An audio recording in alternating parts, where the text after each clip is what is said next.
G'day, ZiggyD here, and today I'm going to be giving a full guide to salvaging. What to salvage, with what and when.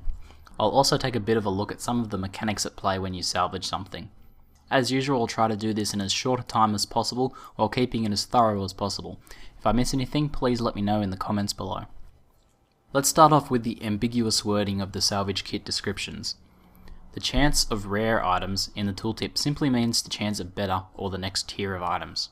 For example, gossamer instead of silk from salvage rags. The percentage increase in chance is actually a percentage increase on the base percentage chance, if that makes sense. This effectively means that the gains for more expensive packs are far less than you would think. These serious diminishing returns have been confirmed in testing on player Inquisitive Myth's blog, which I'll link in the description below.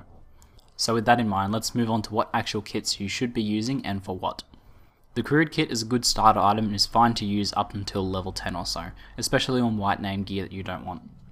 The difference in chance for rarer materials between crude and basic salvage kits is somewhat noticeable, but more importantly the stack size on basic kits is 25 as opposed to 15 for crude.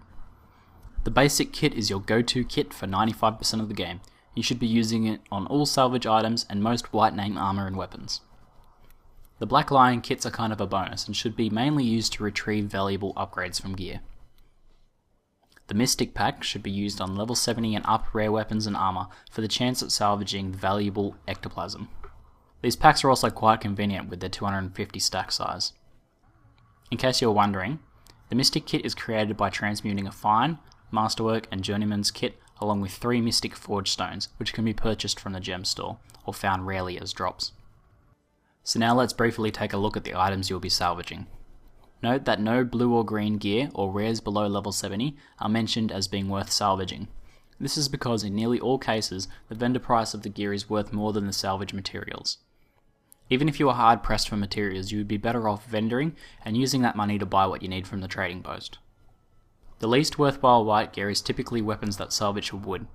This is simply because wood is the least valuable material. For example, level 50 white bow vendors for 35 copper, and the hardwood is worth around 8 to 10 on the trading post. Even if you were to get 3, it wouldn't be worth it.